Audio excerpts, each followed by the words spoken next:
So ఆత్మ యొక్క కర్తవ్యం ఏంటి? భగవంతుడికి సేవ చేయాలి, భగవంతుడితో సంబంధం కలుపుకోవాలి. సో ఎలా అయితే సూర్య భగవాన్ నుండి సూర్యకాంతి ఈ భౌతిక జగత్తులో పడుతుంది, భూమి మీద పడుతుంది, సూర్య కిరణాలు పడుతున్నాయి, అలాగే మనందరం కూడా భగవంతుని అంశం. భగవంతుడి నుండి విభజించబడి ఈ భౌతిక జగత్తులో పడిపోయాం, అజ్ఞానంలో ఉన్నాం. ఎందుకంటే ఈ భౌతిక జగత్తు త్రిగుణాలతో మిళితమైంది. సో త్రిగుణాల ప్రభావం కారణంగా మనం మాయలో ఉంటున్నాం. మీ అందరికీ తెలిసి ఉండొచ్చు, భగవద్గీతలో భగవంతుడు 11వ అధ్యాయం 14వ అధ్యాయంలో కూడా చెప్తారు, అహం బీజ ప్రదాత. సో నేనే సుప్రీం ఫాదర్. సో ఈ యొక్క భౌతిక ప్రకృతిలో ఈ సృష్టి జరగడానికి అందరినీ నేను బీజ రూపంలో ఈ భౌతిక ప్రకృతిలో ఉంచాను అని చెప్తాను. సో ఎప్పుడైతే భగవంతుడు ఆ బీజ రూపంలో ఈ జీవులందరినీ ఉంచారో, వర్షంతో ఈ జీవి యొక్క ప్రయాణం మొదలవుతుంది.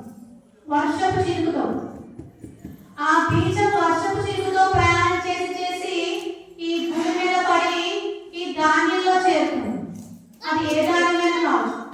ఆ ధాన్యం నుండి ఈ పురుషుడి యొక్క దేహంలోకి ప్రవేశిస్తుంది. అది 90 days లో ఈ స్ప్రెడ్ గా మారుతుంది. సో అందులోంచి మళ్ళీ ఈ స్త్రీ యొక్క దేహంలో ప్రవేశించి జీవుడిగా ఉద్భవిస్తుంది. అంటే 3 months ఈ యొక్క పురుషుడి యొక్క దేహంలో ఆ బీజం ఉన్నప్పుడు ఆ ఎవరైతే ఆ ఆత్మ ఈ పేరెంట్స్ తెచ్చుకుంటున్నారు. ఎందుకంటే ఈ 3 months ఈ ఫాదర్ దేహంలో ఉండి అన్ని అబ్జర్వ్ చేస్తుంది. ఫాదర్ ఎలాంటి వారు, ఈ మంచి గుణాలు ఉన్నాయా లేదా. సో మంచి గుణాలు ఫాదర్కి మదర్కి ఉంటే పిల్లలు కూడా అవి సెలెక్ట్ చేసుకుంటారు. సో మనము అనుకుంటాము మాకు పెళ్ళైన సంతానం కలగాలి, మంచి పిల్లలు పుట్టాలి, అందంగా ఉన్న పిల్లలు పుట్టాలి, తెలివితేటలతో ఉన్న పిల్లలు పుట్టాలి, బాగా చదువుకోవాలి అనుకుంటాం. లేదు, మన చేతుల్లో లేదు. చాయిస్ పిల్లల చేతిలో ఉంది, ఆ జీవుడి చేతిలో ఉంది. సో భగవంతుడు అంటారు, ఇక్కడ ఒక 10 couples ఉన్నారు. ఈ 10 couples లో నీకు ఏ పేరెంట్స్ కావాలి నువ్వు సెలెక్ట్ చేసుకోండి. సో ఆ పేరెంట్స్ తగ్గ లక్షణాలు ఉన్న శిశువు ఆ యొక్క తల్లిదండ్రుల్లో ప్రవేశిస్తుంది. సో అలా స్త్రీ యొక్క గర్భంలో ప్రవేశిస్తుంది. అయితే అప్పటి వరకు బాగానే ఉంది, కానీ తల్లి గర్భంలో ప్రవేశించిన తర్వాత అప్పుడు పూర్వజన్మ స్మృతి గుర్తొస్తుంది. ఓ నేను ఆత్మస్వరూపుణ్ణి, నేను చాలా జన్మ తీసుకున్నాను, దుఃఖాన్ని అనుభవించాను, అయినా సరే నాకు బుద్ధి లేదు, అజ్ఞానంలో ఉన్నాను, జ్ఞానాన్ని కోల్పోయాను, ఆత్మ సాక్షాత్కారానికి ఉపయోగించుకోలేదు, ఇన్ని జన్మలు ట్రావెల్ చేస్తూ వచ్చాను, భగవంతుడే పరమాత్మ తెలిసినా సరే నేను భక్తి చేయలేకపోయాను, గురువుకి శరణాగతి పొందలేకపోయాను, భక్తికి సేవ చేయలేకపోయానని తల్లి గర్భంలో 9 నెలల నుండి భగవంతుని ప్రార్థిస్తుంది. ఆ ఆత్మ భగవంతుని ప్రార్థిస్తుంది, కృష్ణ భగవంతుడా నేను చాలా అయోమయంగా ఉన్నాను, చీకట్లో ఉన్నాను, బాధలో ఉన్నాను, దుఃఖాన్ని అనుభవిస్తున్నాను, నా ఈ దుఃఖాన్ని నుండి నన్ను దూరం చేయండి, నాకు విముక్తి కలిగించండి, నేను ఎప్పటికీ మిమ్మల్ని వదలను, మీ పాదాల దగ్గర సేవ చేసుకుంటాను స్వామి, ఈ మాయలో పడను, ఈ భౌతిక జగత్తులో పడను, ఈ బంధాలు బాంధవ్య చిక్కులు నాకేం వద్దు స్వామి, ఒక్కసారి ఈ గర్భం నుండి నన్ను బయట పడే స్వామి, నేను చాలా బాధతో ఉన్నాను స్వామి అని చెప్పి ఆ ఆత్మ పరమాత్మని వేడుకుంటుంది. ఆ 9 నెలలు కూడా ఆ ఆత్మ పరమాత్మని దర్శనం చేస్తుంది, లోపల పరమాత్మ చింతనతోనే ఉంటుంది. అందుకని ఆ 9 నెలలు కూడా ఈ సంస్కారాలు, ఈ సత్ప్రవర్తనతో ఆ గర్భిణీ స్త్రీ ఉంటే ఆ యొక్క చైతన్యంతో ఈ భౌతిక జగత్తుకు వచ్చినా సరే అవి ఎటువంటి భౌతిక ప్రభావం ఆ శిశువు మీద చూపించవు. సో తన గర్భంలో చేసిన ప్రార్థన కలిగినట్టుగా తనకి జీవితం వస్తుంది, అదంతా గుర్తుంటుంది. సో తద్వారా భగవంతుని సేవిస్తాడు. సో గర్భోపరిషత్తులో 9 months ఎలా ఈ ఆత్మ అభివృద్ధి చెందుతుంది, శిశువు అభివృద్ధి చెందుతుంది, ఆత్మ ఏ చైతన్యంతో ఉంటుంది అని వివరించారు. ఆర్జునుడు కూడా మొదటి అధ్యాయంలో ఇదే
9 నెలలు చాలా బంధించినట్టు ఉంటుంది, కదలలేని పరిస్థితి.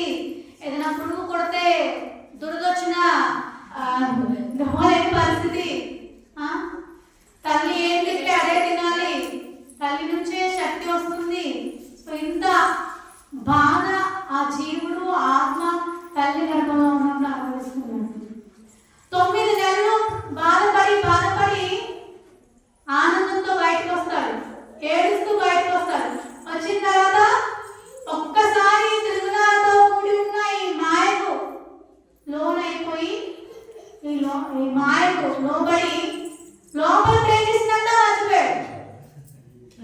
తల్లి గర్భంలో ఉన్నప్పుడు ప్రార్థన చేసినంత మర్చిపోయింది ఆత్మ. నేను భగవంతుని పూజించాలి, భగవంతుని ఆరాధించాలి, నేను ఆత్మస్వరూపుడిని, ఆ విషయాలన్నీ మర్చిపోయింది. మళ్ళా వచ్చింది అమ్మ ఆప్యాయంగా ప్రేమగా కౌగిలించుకుంటుంది, ముద్దులిస్తుంది, లాలిస్తుంది, ఆప్యాయంగా చూస్తుంది, బుజ్జగిస్తుంది, జోలపాట పాడుతుంది. అన్నీ మర్చిపోయింది, మళ్ళీ బంధాలు పడిపోయింది. ఇలా 84 లక్షల జన్మలు ఎత్తాం మనం. వృక్ష జాతులు, క్రిమి కీటకాలు, పశుపక్షాదులు, నీటిలో నివసించే జీవులు, బ్యాక్టీరియా జీవులు, ఇలా అన్ని జీవుల్లో ట్రావెల్ చేసి అన్ని గర్భాలు ట్రావెల్ చేసింది జీవుడు ఈ ఆత్మ. మనకి తల్లిదండ్రులు ఈ జన్మలోనే కాదు, 84 లక్షల్లో కూడా తల్లిదండ్రులు ఉన్నారు. మీరు ఏదైనా అంటే ఫీల్ అవుతారేమో, కుక్క జన్మనిస్తున్నప్పుడు కుక్క అమ్మ నాన్న, మేక జన్మనిస్తున్నప్పుడు మేకకి అమ్మ నాన్న ఉన్నారు, ఆవు జన్మనిస్తున్నప్పుడు ఆవుకి అమ్మ నాన్న ఉన్నారు, బ్యాక్టీరియా జన్మనిస్తున్నప్పుడు బ్యాక్టీరియాకి అమ్మ నాన్న ఉన్నారు. ఇలా ఇన్ని జన్మలో ట్రావెల్ చేసి ఎంతో దుర్లభమైన అదృష్టమైన గొప్ప వరమైన మానవ జన్మ మనం పొందాము, మానవ దేహాన్ని పొందాము. సో ఈ జన్మలో మనకి బుద్ధి ఉంది, ఇంటెలిజెన్స్ ఉంది. ఈ బుద్ధిని ఉపయోగించుకొని మనము భగవంతుడికి జనాలను పొంది ఆత్మ సాక్షాత్కారాన్ని పొంది భగవంతుడిని చేరుకోవడానికి ప్రయత్నం చేయాలి. ఇంకెప్పుడు దేహాలు మారదు, ఇంకా శాశ్వతమైన దేహం, దివ్య దేహం మనకి కావాలి. భగవద్ధామానికి వెళ్తేనే మనకి లభిస్తున్నాము. సో అలా మనం భగవంతుని ప్రార్థించాలి. ఇంకొక గర్భంలో మనం ప్రవేశించకూడదు. ఎందుకు ఇంత బాధ చెప్పండి? మళ్ళీ చనిపోయినప్పుడు 40,000 తేలు గురించి నొప్పి వస్తుంది.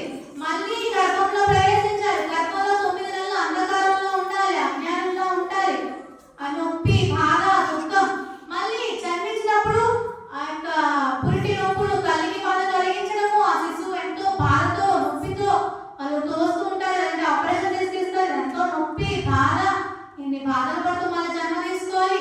మన జన్మించిన తర్వాత జ్వరం, దగ్గు, జలుబు, ఆ వ్యాధి ఈ వ్యాధి పెరగడము, ఈ దేహం అభివృద్ధి చెందడము, ఇవన్నీ ఎందుకు ఇన్ని చెప్పండి?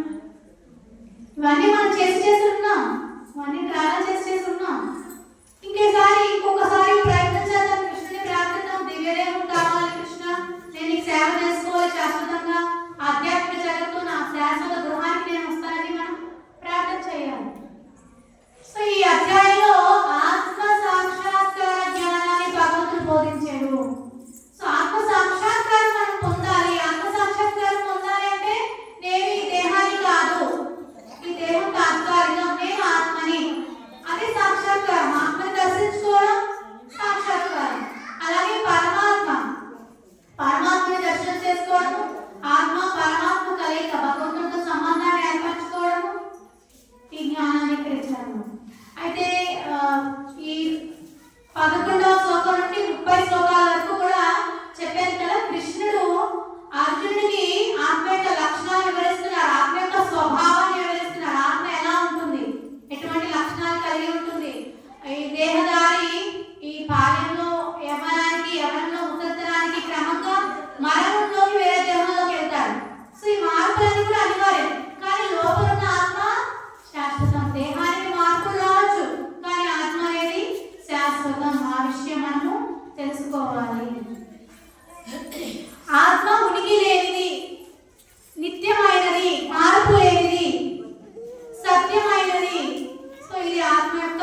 పర్మిషన్ ఇవ్వలేదు.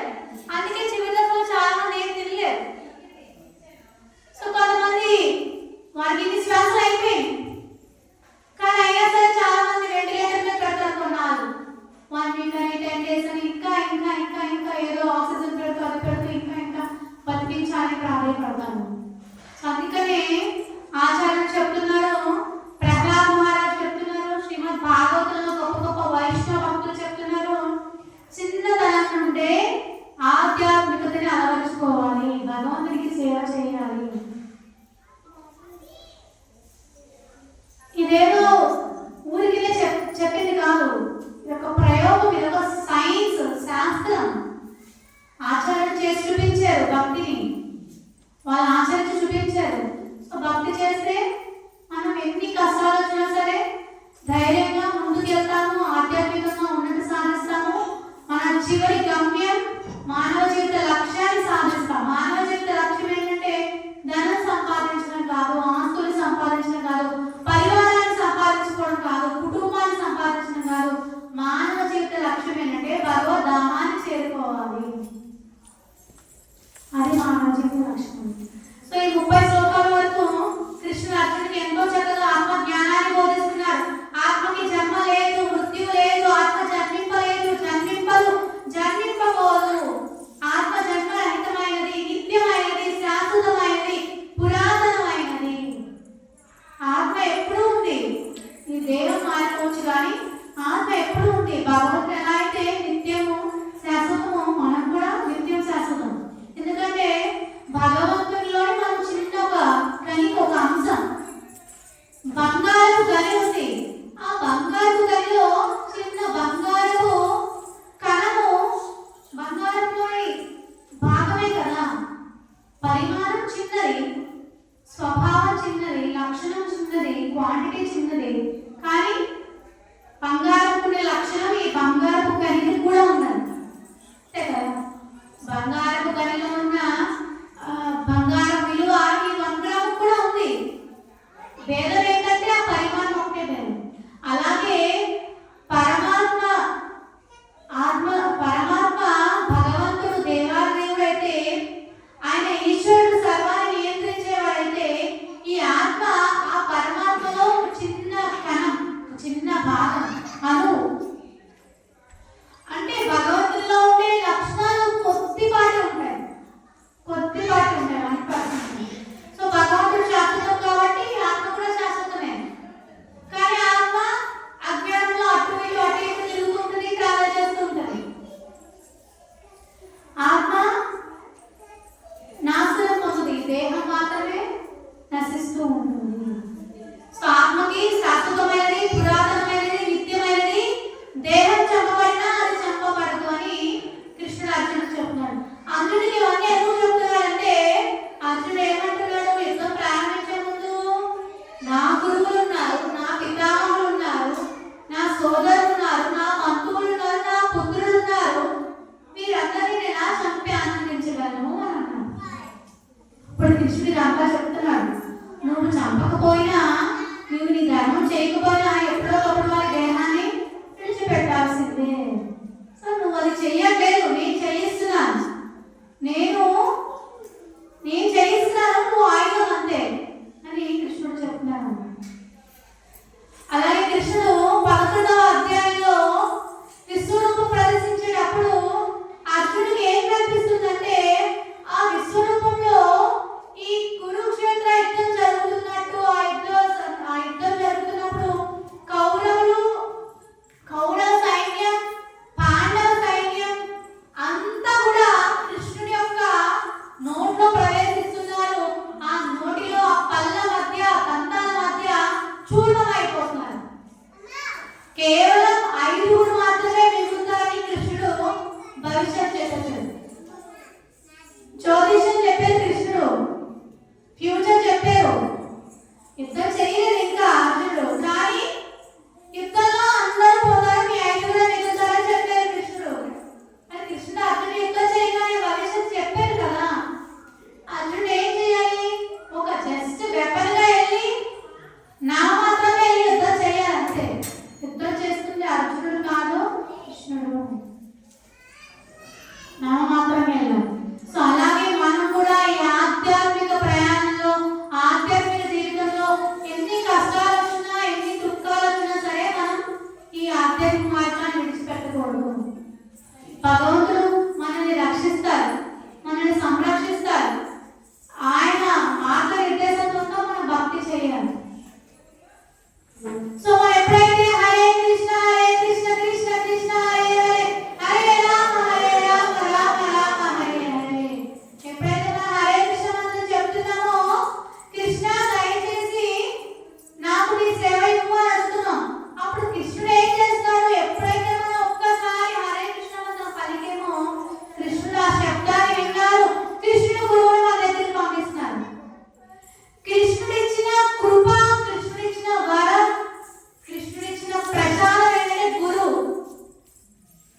పెద్ద సంరక్షణ తీసుకున్నాము. అది ఏ గురువైనా కావచ్చు. మనం ఒక గురువుని ఎంచుకొని ఆ గురువుకి తగిన సేవ చేస్తూ ఆ గురువు ప్రీత్యర్థం మనం భక్తుల సేవ చేయాలి. అప్పుడు భగవంతుడు సంతృప్తి చెందుతాడు. సో భగవంతుడు నేరుగా మన కృష్ణుడు సేవ చేస్తే మనకి అంత అర్హత ఉందా చెప్పండి? లేదు కదా. సో నైవేద్యం పెట్టినప్పుడు కూడా ఆచార్యులు ఏం చెప్తారంటే, గురువుకి ఇచ్చి ఆ నైవేద్యం పెట్టే అర్హత నాకు లేదు స్వామి, నువ్వు పెట్టు అని చెప్పి గురువు ప్రణామాంటారో చెప్తూ మన గురువుని ఆహ్వానిస్తాము. గురువు అప్పుడు నైవేద్యం పెడతారు, అప్పుడు భగవంతుడు స్వీకరిస్తారు. అలాగే ఈ భౌతిక జగత్తులో కూడా మనం ఏ పని చేసినా సరే, ఏ సేవ చేసినా సరే గురువు మార్గదర్శకత్వంలో ముందుకు వెళ్ళాలి. ఈ 2వ అధ్యాయం చెప్పారు కదా మొత్తం సారాంశం. మొదటే చెప్పారు కృష్ణుడు అర్జునుడు శరణాగతి పొందేలా అర్జునుడిని ప్రభావితం చేశారు. అందుకని అర్జునుడు 2వ అధ్యాయం 7వ శ్లోకంలో ఏం చేశారు? గురువుని శరణాగతి పొందారు. కార్పణ్యదోష పహతస్వభావః పృష్ఠామిత్వం ధర్మ సంపూర్ణచేతః యశ్రేయస్యాదిష్టం బ్రూహితన్నే శిష్యసేహం సాధిమాం ప్రకటనం. అర్జునుడు చెప్తారు, లోభం అనే దోషం కారణంగా నేను ఇప్పుడు నా ధర్మ విషయంలో మోహం చెంది శాంతిని కోల్పోయాను. నాకు ఏది ఉత్తమమో నిశ్చయంగా నేను నీకు చెప్పమని అడుగుతున్నాను. నేను ఇప్పుడు నీకు శిష్యును శరణాగతి పొందేను, దయచేసి నాకు ఉపదేశం చేయి కృష్ణ అని చెప్పి అర్జునుడు వేడుకున్నాడు. సో అర్జునుడి యొక్క స్థితిలో, అర్జునుడి యొక్క పరిస్థితిలో భగవంతుడు అన్న గురువు, భగవంతుడు దేవాదేవుడు భగవంతుడికి శరణాగతి పొందాడు. సో కృష్ణుడు అర్జునుడికి ఉపదేశం చేశారు, జ్ఞానబోధ చేశారు. ఇది చేయి, ఇది చేయకూడదు, ఇది ఆచరించాలి, ఇది ఆచరించకూడదు అని చెప్పారు. మరి మన జీవితంలో మనకి కృష్ణుడు గురువు అయ్యే అంత భాగ్యం లేదు, మనకు అంత అర్హత లేదు. అర్జునుడు ఒక భక్తుడు కాబట్టి కృష్ణుడే స్వయంగా గురువు అయ్యాడు. అందుకని కృష్ణుడు ఇంకొక గురువుని మన దగ్గరికి పంపిస్తున్నారు. సో అందుకు మనము గురువు శరణాగతి. అలాగే ఈ యొక్క అధ్యాయంలో లెసన్ 1 గురువు ఆవశ్యకత, 2వది ఆత్మ సాక్షాత్కార జ్ఞానం, ఆత్మ సాక్షాత్కారాన్ని పొందాలి. తర్వాత 3వది కృష్ణుడు ఇక్కడ సకామ కర్మ నిష్కామ కర్మయోగం చెప్తున్నారు. అంటే కర్మ అంటే మనం ఏదో పని చేస్తాం, ఏదో పని చేసినప్పుడు ఆ యోగం అంటే భగవంతుడితో సంబంధం ఏర్పరచుకోవడము. భగవంతునితో సంబంధం ఏర్పరిచే కర్మలు మనం చేయాలి. భగవంతునికి ప్రీతి కలిగించే కర్మలు మనం చేయాలి.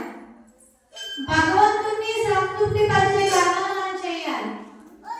ఎటువంటి స్వార్థం లేకుండా, ఎటువంటి ప్రతిఫలాకాంక్ష లేకుండా భగవంతుని సంతృప్తి పరిచే విధంగా మనం కర్మ చేయాలి.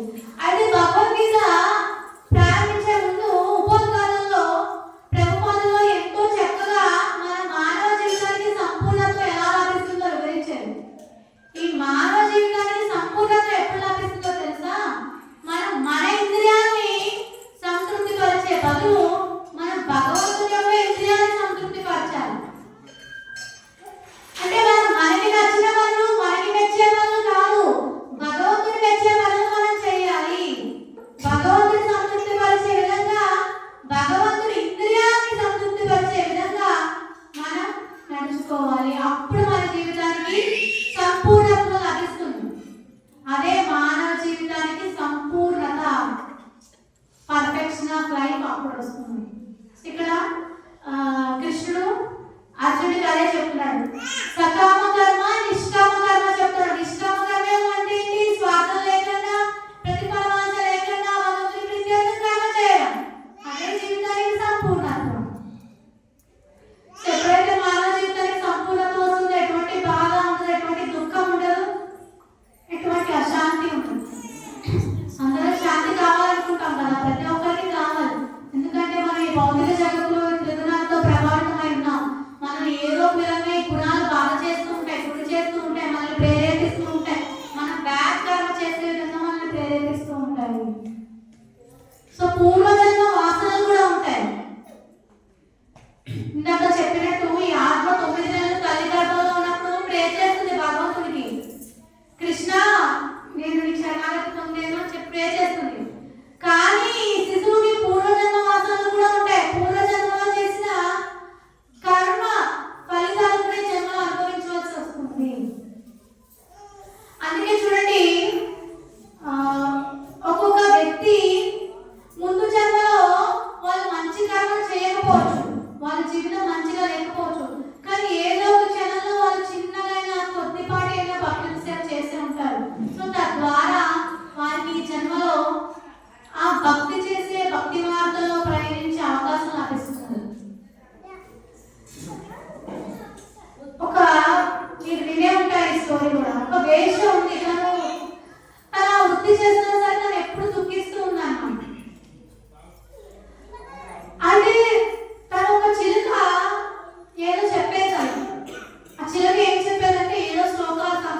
చంపేశాడు, ఇంత బరువు పెట్టేశాడు, మూగజీవిని హింసించాడని చెప్పి అందరూ అక్కడ ఉన్న వాళ్ళు తిట్టుకుంటున్నారు. ఆ సన్నివేశాన్ని వాళ్ళు స్మరించుకుంటూ ఉన్నారు.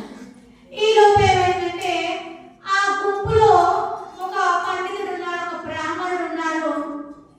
ఆ బ్రాహ్మణుడు అన్నాడు, నేను ఏదైనా పుణ్యం చేస్తుంటే అంటే నేను చేసిన పుణ్యంలో కొద్దిపాటి పుణ్యాన్ని ఎద్దులు దానం చేస్తున్నానని చెప్పి అక్కడ తన కమలంలో ఉన్న నీళ్లు చెంది ఆ ఎద్దు మీద పోస్తుంది. ఇది వినింది ఒక పక్కన ఉన్న వేశ్య.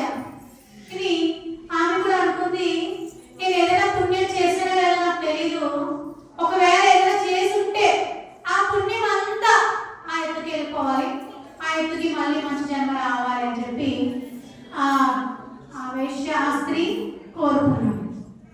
అయితే పండితుడు పక్కన పండితుడు నవ్వుకుంటాడమ్మా, నేను చేసిన పుణ్యం నా జీవితం అంతా నేను కార్యక్రమాలే చేశాను, పుణ్యకర్మాలే చేశాను, నా పుణ్యకర్మలో ఏదో కొద్దిపాటి పుణ్యంతో దానికి మోక్షం కలుగుతుంది, దానికి మంచి జన్మ వస్తుంది, ఈ వేషం ఏం చేసిందని చెప్పి నవ్వుకుంటాడు అన్నమాట. ఈ వేషం ఏం చేసింది, అందులో 1% ఏదో కొద్దిపాటి ఆ మొత్తం పుణ్యాన్ని ఇచ్చేయమంటుంది అయితేనని చెప్పి ఆయన నవ్వుకుంటాడు.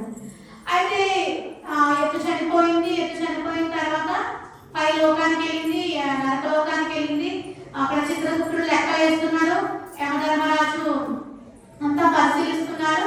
అప్పుడు చిత్రగుప్తుడు అంటాడు, ఇది చాలా పాపాలు చేసింది, ముందు జన్మలో ఈ ఎద్దు అని చెప్పారు. ముందు జన్మలో ఆ ఎద్దు సుశర్మ అనే ఒక బ్రాహ్మణుడు అన్నమాట. అయితే ఆ బ్రాహ్మణ కులంలో పుట్టి బ్రాహ్మణుడు చేయాల్సిన కార్యక్రమాలు ఏం చేయలేదు, పనులు ఏం చేయలేదు, బుద్ధిని జ్ఞానాన్ని సంపాదించుకోలేదు. అన్ని చెడు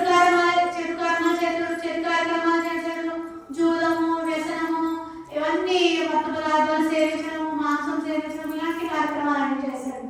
అందుకతను ఒకరోజు అడవిలో ఒక చెట్టు కొడుతూ చనిపోతాడు. దానికి ఎద్దు జన్మ వచ్చింది అన్నమాట. సో ఈ చిత్రగుప్తుడు ఇదంతా యమధర్మరాజు వివరిస్తాడు, మరుసటి జన్మ ఇలా ఎద్దు జన్మ వచ్చిందని. అయితే యమధర్మరాజు అంటారు, ఇక నుండి మళ్ళా ఇతనికి ఒక గొప్ప భక్తుడిగా, వైష్ణవ భక్తుడిగా మళ్ళీ బ్రాహ్మణ కుటుంబంలో జన్మించే జన్మ ఇవ్వాలని చెప్పి యమధర్మరాజు అంటారు. అయితే చిత్రగుప్తుడు అంటారు, ఎందుకు స్వామి ఇతను చాలా పాపాలు చేశాడు కదా అంటే, లేదు లేదు, నేను మరణించినప్పుడు అక్కడ ఒక గుంపులో ఒక వేషం ఉంది, ఆమె తను చేసిన పుణ్యం అంతా కూడా నేను దారిపోసింది అని చెప్పి అంటారు. అయితే ఆ పుణ్య కారణంగా ఇది మళ్ళీ ఒక బ్రాహ్మణుడు జన్మ వస్తున్నాడు. ఈ ఎద్దుకి సుశర్మ ఒక బ్రాహ్మణుడు, తర్వాత ఎద్దుగా జన్మించాడు. ఆ ఎద్దు తర్వాత మళ్ళీ బ్రాహ్మణుడిగా పుట్టే జన్మ వస్తుంది. అయితే స్మృతి ఉందన్నమాట. అయితే నేను ఎద్దు జన్మ వచ్చాను, సో అయినా సరే ఆ వేశ్య ఏదో పుణ్యం దారిపోతుంది, ఏ పుణ్యం దారిపోతుందో తెలియదు, తద్వారా నాకు మళ్ళీ మానవ జన్మ లభించింది అని చెప్పేసి ఆ స్మృతి గుర్తుండి తను ఎదిగిన తర్వాత పెద్ద అయినతో ఆమె దగ్గరికి వెళ్తాడు. అమ్మ, నువ్వు ఏ పుణ్యం దారిపోసావు, నువ్వు ఏం చేసావు, నీ పుణ్యం కారణంగా నాకు మళ్ళీ మానవ జన్మ లభించింది, ఎంతో దుర్లభమైన మానవ జన్మ లభించిందంటే ఆ వేష చెప్తుంది, నేను ఏ పుణ్యకర్మాలు చేశానో నాకు తెలియదు, కానీ ప్రతిరోజు నా దగ్గర ఒక చిలక ఉంది, అదేదో సంస్కృత శ్లోకాలు పఠిస్తూ ఉంటుంది, సంస్కృత శ్లోకాలు నేను వింటూ అలా ఆనందిస్తూ ఉంటాను అని చెప్తున్నాను. ప్రతినిత్యం క్రమం తప్పకుండా నేను ఆ శ్లోకాలు వినేదాన్ని అని చెప్పి చెప్తున్నాను. ఎందుకు ఇద్దరు కలిసి ఆ చిలక దగ్గరికి వెళ్తే ఆ చిలక ఏం చెప్తుందంటే భగవద్గీత శ్లోకాలు చెప్తున్నాను. సో ఈమె తెలుసో తెలియకో భగవద్గీత శ్లోకాలు శ్రవణం చేసింది. ఆ శ్రవణం చేయడం ద్వారా ఆ పుణ్యాన్ని ఎత్తుకి దారిపోసింది, ఆ ఎత్తుకి మానవ జన్మ లభించింది. చూడండి ఎలా ఆ యొక్క కర్మ చేంజ్ అయిపోయింది. చూడండి, ఆ ఎత్తుకి మళ్ళీ మానవ జన్మ వచ్చే అవకాశమే లేదు, ఎందుకంటే ఎన్నెన్నో చెడు కర్మ చేసింది. 84 లక్షల తర్వాత మళ్ళీ మానవ జన్మ లభించాలి, కానీ ఈ వేష రాకపోతున్న పుణ్య ఫలితం కారణంగా మానవ జన్మ వచ్చింది. అలాగే మనం కూడా భగవద్గీత ఎంతో గొప్పది, సర్వమోక్ష ప్రదాయిని, సర్వ సంశయ నివారిణి, సర్వార్థ ప్రదాయిని అని భగవద్గీత స్వయంగా భగవంతుడి ముఖంగా వెలువడింది. కాబట్టి ఆ సంస్కృత శ్లోకాలు మన ప్రతినిత్యము అర్థమైనా అర్థం కాకపోయినా పఠించడం వల్ల చాలా చాలా ప్రభావం మన జీవితం పైన ఉంటుంది. ఎలా అయితే ఆ వేష విన్న శ్లోకాలకి అంత ప్రభావం ఉంది, ఒక వ్యక్తిని మార్చగలిగింది, ఒక జీవుడికి మంచి జన్మ ఇవ్వగలిగింది. మరి మనం ప్రతినిత్యం భగవద్గీత శ్లోకాలు పఠిస్తే మనం ఉత్తరింపబడవా చెప్పండి? భగవద్గీత చదివితే, భగవద్గీత అర్థం చేసుకుంటే మనం ఉత్తరింపబడవా చెప్పండి? సో ఇప్పుడు నేను చెప్పిన కథ గీతా మహత్యం ఒక కథ, మొదటి కథ. దీన్ని పరమశివుడు పార్వతీదేవికి వివరిస్తున్నారు అన్నమాట. భగవద్గీత చదివితే ఇంత గొప్ప ఫలితం లభిస్తుంది పార్వతి అని చెప్తున్నారు. నేను చాలా సార్లు చెప్తాను. సో మనం మహానుభావుల మహాభాగవతుల యొక్క ఉదాహరణ తీసుకోవాలి. మరి పరమశివుడు పార్వతీదేవికి భగవద్గీత జ్ఞానాన్ని బోధిస్తున్నప్పుడు మనం ఎంత చెప్పండి? మనం ఇంకెంత శ్రద్ధగా పఠించాలి, ఈ భగవద్గీత జ్ఞానాన్ని శ్రవణం చేయాలి, ఎంతో చక్కగా శ్రవణం చేయాలి. మనం చదివినప్పుడు మనకు అర్థం కాకపోవచ్చు, మనం మొదటిసారి అర్థం కాదు, రెండోసారి అర్థం కాదు, శ్రవణం చేయడానికి ప్రయత్నం చేయండి, భక్తుల ద్వారా వినండి, ప్రభుపాద వారు ఇచ్చిన భగవద్గీత గ్రంథాన్ని చదవండి, ఆయన భాషలో ఎంత చక్కగా వివరించారు అది కూడా చదవండి, శ్రవణం చేయండి. గొప్ప గొప్ప భక్తుల దగ్గర, శుద్ధ భక్తుల దగ్గర శ్రవణం చేయండి, వైష్ణవ భక్తుల దగ్గర శ్రవణం చేయండి, వైష్ణవ భక్తుల సాంగత్యంలో ఉండండి, మీకు సులభంగా భగవద్గీత అర్థమవుతుంది. సో ఇక్కడ రెండవ అధ్యాయంలో భగవంతుడి ఆత్మ జ్ఞానాన్ని వివరిస్తూ మళ్ళీ కర్మయోగం, సకామ కర్మ, నిష్కర్మ కర్మయోగం వివరిస్తూ కొంచెం భక్తి యోగాన్ని కూడా యాడ్ చేస్తూ జ్ఞాన యోగాన్ని కూడా భగవంతుడు యాడ్ చేస్తూ మొత్తం 5 యోగాలు ఇక్కడ వివరించారు. సాంఖ్యయోగం, కర్మయోగం, భక్తి యోగం, జ్ఞానయోగం,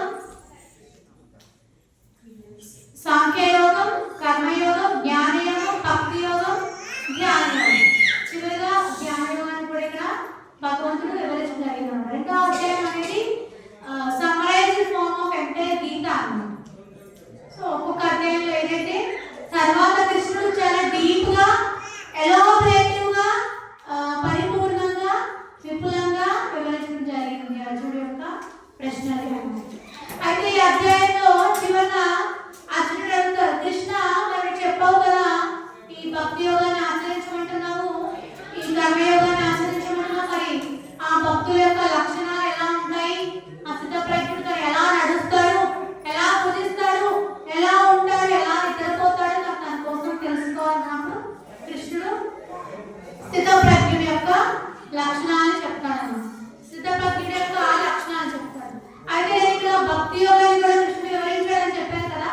39వ శ్లోకంలో కృష్ణుడు భక్తి యోగాన్ని వివరిస్తున్నారు. ఏషాతే విహిత సంఖ్యే బుద్ధిర్యోగే త్రిమాం శృణు బుద్ధ్యా యుక్తో యయా పార్థ కర్మబంధం ప్రహస్యసి. ఇప్పటి వరకు ఈ జ్ఞానం నీకు సాంఖ్యం ద్వారా వివరించాను, ఇప్పుడు ఫలాపేక్ష లేనట్టి కర్మ రూపంలో నేను వివరిస్తాను. అటువంటి జ్ఞానంతో పనిచేసినప్పుడు నీవు కర్మబంధం నుండి విడుబడతావని చెప్పి కృష్ణుడు అర్జునుడికి వివరిస్తున్నాడు. తర్వాత ఇంకేం చెప్తున్నారంటే ఈ అధ్యాయంలో చాలా మంది అంటారు, ఎందుకు మేము భక్తి యోగాన్ని ఆచరించాలి, ఎందుకు భక్తితో సేవ చేయాలి, ఎందుకు కర్మయోగం చేయాలి, నా జీవితం చాలా ఆనందంగా ఉంది, నేనేదో నాకు తెలిసిన పూజ చేస్తున్నాను, ఏదో భగవంతుడు ఏదో సమర్పిస్తున్నాను, అటుకులు బెల్లం సమర్పిస్తాను, ప్రతిరోజు ఒక దీపం పెడతాను, లేదంటే ఒక మాగిపోయిన అటుపంట పెడతాను, నా జీవితం నాకు సరిపోయింది, నేను ఎంజాయ్ చేస్తాను, నేను నాకు నచ్చిన ఆహారం అంతా తినేస్తాను, నాకు ఏది పడితే తినేస్తాను, నాకు నచ్చినట్టు విలాసంగా జీవిస్తాను, నేను ఆనందంగా ఉన్నాను, మరి ఎందుకు భక్తితో సేవ చేయాలి అంటాను. సో ఎందుకంటే ఈ ఆనందం అంతా తాత్కాలికమే, ఆనందం అంతా తాత్కాలికమే. అయితే ఈ భక్తి యోగాన్ని, ఈ మార్గాన్ని ఆచరించడం వల్ల ఎటువంటి నష్టం లేదు అని ఇక్కడ కృష్ణుడు వివరిస్తున్నారు. నేహ విక్రమ నాసోస్తి ప్రత్యవాయో న విద్యతే స్వల్పమప్యస్య ధర్మస్య త్రాయతే మహతో భయాత్.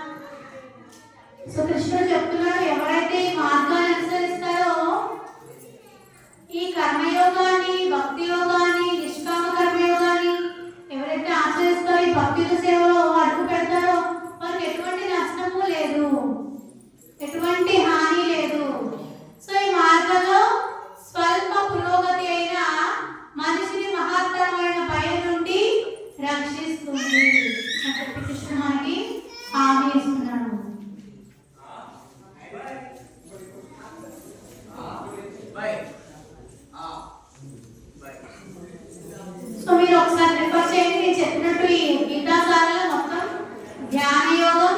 భక్తి యోగం, కర్మయోగం, ధ్యాన యోగము, సాంఖ్య యోగం, ఈ ఐదింటిని వివరించడం జరిగింది. సో భక్తి ఎలా చేయాలి? భక్తి యోగం ద్వారా సమస్త దుష్ట కార్యాన్ని దూరం చేసి ఆ భావనలో భగవంతుడి శరణాగతి పొందాలి. కర్మ ఫలాన్ని భోగింపకూడదు, మనం మన స్వార్థం కోసం కర్మ చేయకూడదు అని చెప్పి కృష్ణుడు వివరిస్తున్నారు. అలాగే భక్తుల సేవలో నిమగ్నమైన వ్యక్తి ఈ జన్మలోనే శుభ ఫలములు అశుభ ఫలములు రెండింటి నుండి ముక్తి పొందుతారు. సకల కర్మల్లో నేర్పోయినట్టు యోగం కొరకే ప్రయత్నించాలి అని చెప్పి కృష్ణుడు వివరిస్తున్నారు.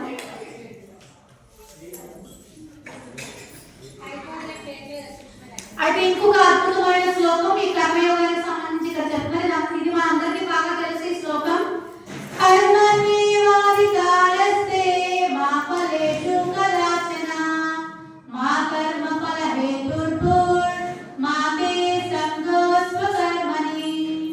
సో కృష్ణుడు ఏం చెప్తాడంటే నీ విద్యుక్త ధర్మమును నిర్వహించడానికి నీకు అధికారం ఉన్నది, కానీ కర్మఫలంలో కాదు. నీ కర్మఫలాలు నీవే కారణమని ఎన్నడూ భావించకు. అలాగే నీ విధులు నిర్వహించకపోవడంలో ఆసక్తి చూపకు. సో కృష్ణుడు చెప్తున్నాడు, నేనేది నచ్చితే నాకు చేస్తాను కదా, నా కృష్ణుడి జీవితాన్ని ఇచ్చాడు కదా, ఇంకా నాకు అధికారం ఉంది కదా, నాకు నచ్చినట్టు కర్మ చేస్తామంటే కాదు. సో భగవంతుడు చెప్తున్నాడు, సో కర్మ ఫలాన్ని కూడా భగవంతుడికి సమర్పించాలి. కర్మ ఫలాల పట్ల ఆసక్తి ఉండకూడదు. మనం ఒక పని చేస్తున్నాం, విద్యార్థి ఉన్నాడు, తను చదువుకుంటున్నాడు, తను ఫస్ట్ ర్యాంక్ రావాలంటే ఏదో కొంచెం చదివి నాకు ఫస్ట్ ర్యాంక్ రావాలంటే రాదు కదా. అది ఫస్ట్ ర్యాంక్ వచ్చేంత ప్రయత్నం చేస్తే ఫస్ట్ ర్యాంక్ వస్తుంది. సో అప్పుడు కూడా తను భగవంతుడి మీద ఆధారపడాలి. భగవంతుడు మెచ్చుకుంటే, భగవంతుడు నాకు ఇది లభిస్తే, నాకు రాసి పెట్టుకుంటే జరుగుతుందని భావించాలన్నమాట. సో మనకి మంచి జరిగితే, మనం అనుకున్న పని జరిగితే, అబ్బా నేను చాలా కష్టపడ్డాను, నా వల్లే జరిగిందని మనం అనుకోకూడదు. భగవంతుడు నాకు ప్రార్థించారు, భగవంతుడు కృపతో నాకు లభ్యమైంది అనుకోవాలి. లేదు మనం ఫెయిల్ అయ్యాం, మనం విజయం సాధించలేదు, మనకి దుఃఖం కలిగింది, ఇది నా కర్మ ప్రభావం వల్ల నేను చేసుకున్న దాని వల్ల నాకే జరిగింది అనుకోవాలి. అంతేగాని మనం భగవంతుని అక్కడ దూషించుకోడు. గుడ్ రిజల్ట్ వస్తే, విజయం వస్తే భగవంతుని మనం ప్రే చేయాలి, భగవంతుని ప్రైజ్ చేయాలి. నీ కారణంగా, నీ కృప కారణంగానే జరిగిందని చేయాలి. ఏదైనా మనకి నష్టం వచ్చినా, మనకి ఫెయిల్యూర్ వచ్చినా సరే, ఇది నా కర్మ మూలంగా నేను చేసుకున్నది, ఇది నేను అనుభవించాల్సింది అని చెప్పి మనం భావించాలి. సో ఈ శ్లోకం కూడా మనం తెలుసుకోవాలి. కర్మ ఫలితాన్ని మనం ఆశించకూడదు. చివరిగా అర్జునుడు అడుగుతారు, కృష్ణ ఈశిత ప్రజ్ఞుడు ఎలా ఉంటాడు, అతను లక్షణాలు